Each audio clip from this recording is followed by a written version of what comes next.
मारुवाजू candle क्या होती है, यह किस तरीके की दिखती है या इसका चार्ट पर कितना महत्व है, हम आज मारुवाजू कैंडल के बारे में जानते हैं।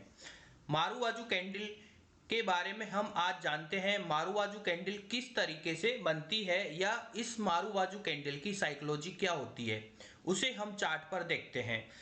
यह कैंडल बुलिश और बियर दोनों होती है, यानी कि मारुवाजू कैंडल तेजी और मंदी दोनों की होती है।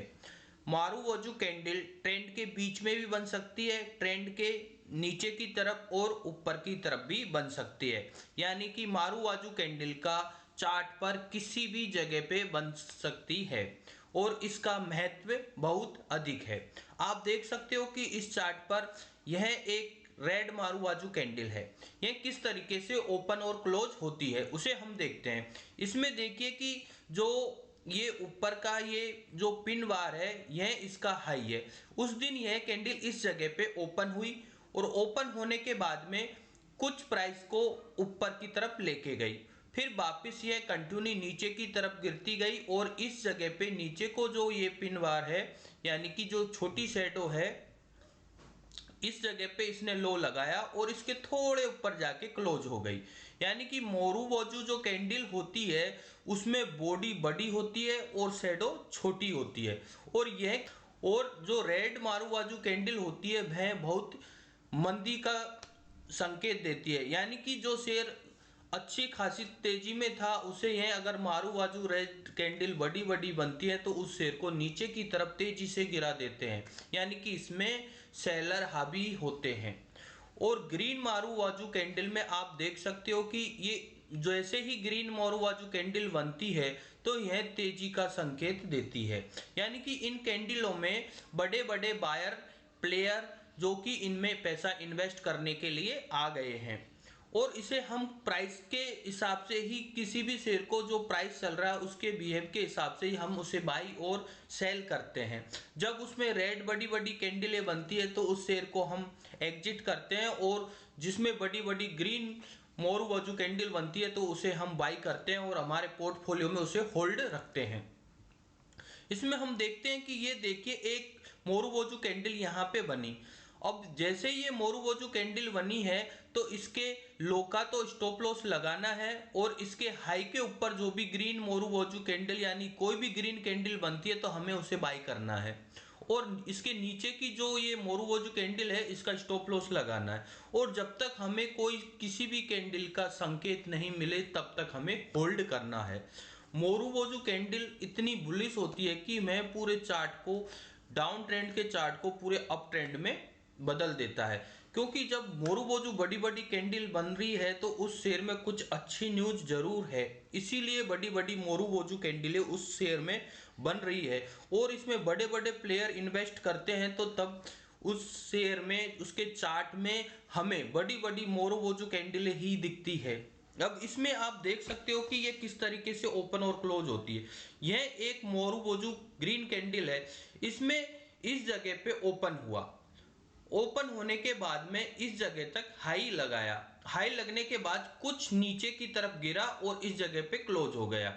यानी कि जिस दिन ये मारुवाजू कैंडल बनी उस दिन इसका जिस जगह पे ओपन हुआ, ओपन होने के बाद में यह सीधा ऊपर की तरफ जाके और यहाँ पे बंद हो गया। यानी कि उस दिन इसका ओपन और लो एक ही है और इसके बाद में एक बड़ी ग्रीन मारुवाजू कैंडल बनी। अब आप देख सकते हो कि इस जगह पे बाई करते और इसका स्टॉप लॉस लगाते तो यह शेयर इस जगह से और कितना लंबा अप ट्रेंड पूरा दिया है। यानी कि जब भी आपको इस तरह की ग्रीन मारुवाजू कैंडल मिले तो उस शेयर को हमेशा बाई करना चाहिए और उसकी मारुवाजू कैंडल के लो का स्टॉप लॉस लगा के अगली वाली जो नई कैंडल बनती है, अगर ग्रीन कैंडल बनती है तब ही उसे बाई करना है, अगर रेड कैंडल बनती है तो उसे हमें बाई नहीं करना। मारुवाजू कैंडल ट्रेंड के बीच में भी बनती है, इसका महत्व ट्रेंड के बीच में अगर बनती है तब भी, जैसे कि इस जगह पे ये मारुवाजू कैंडल बनी। अब इसमें भी अगर हम बाई करते हैं तो इसके ऊपर इस जगह पे बाई करते हैं तो ये अगली कैंडल में बाई करते हैं और इसका स्टॉप लॉस लगाते हैं।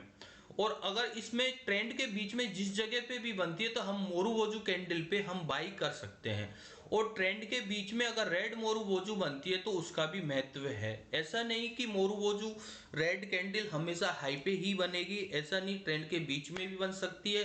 ग्रीन मोरुबोजू ट्रेंड के नीचे भी बन सकती है और ट्रेंड के बीच में भी बन सकती है, तो उसमें हर जगह पे महत्व होता है। आप देख सकते हो कि इसमें भी जैसे ही इस जगह पे रेड मोरुबोजू बनी पर इस जगह पे एक ग्रीन कैंडल बन गई, इसीलिए हम इस सौदे को सेल नहीं कर सकते। अगर पूरा स्पष्ट सौदा होता तो हम सेल करते। अब इसमें हम देखो रेड मोरुबोजू कैंडल बनने के बाद में अगली रेड कैंडल बनी और यह सीधी तेजी से इसको नीचे की तरफ गिराती गई, यानी कि प्राइस को नीचे की तरफ सेलर लोग ले गए।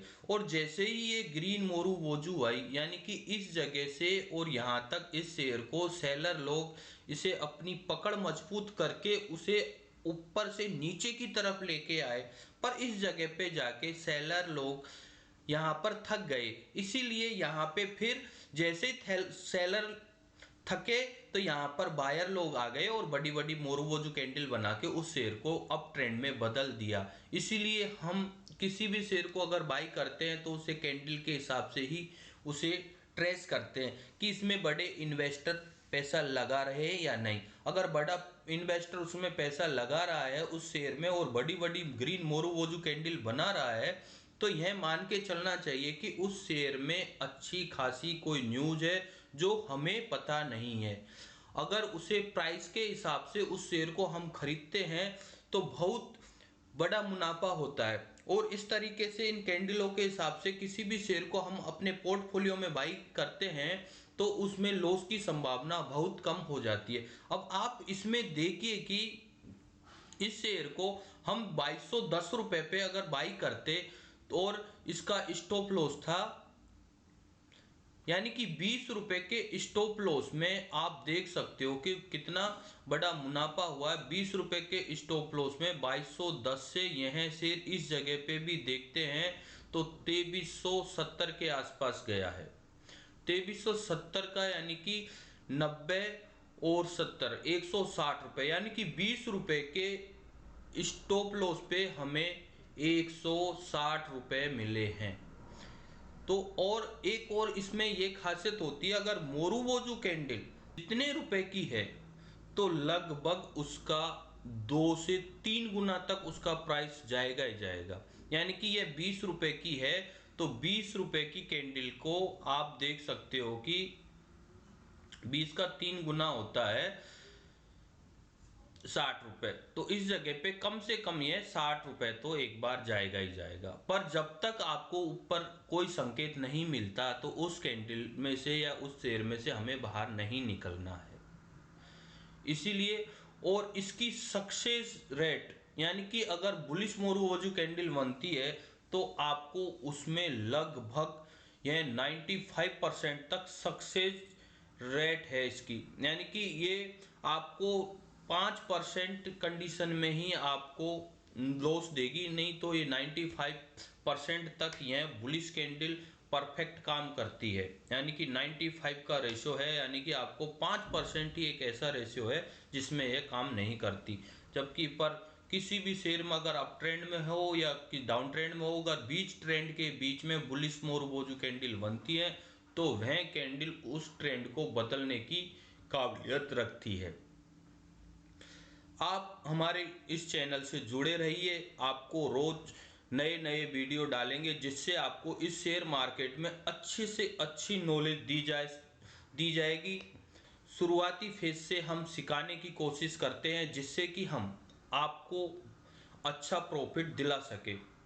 आप बने रहिए, नेक्स्ट वीडियो हम आपको डालते हैं उन्हीं इसी प्रकार से कैंडलों को समझाने की कोशिश करेंगे जिससे कि आपको अधिक से अधिक लाभ हो। नमस्ते।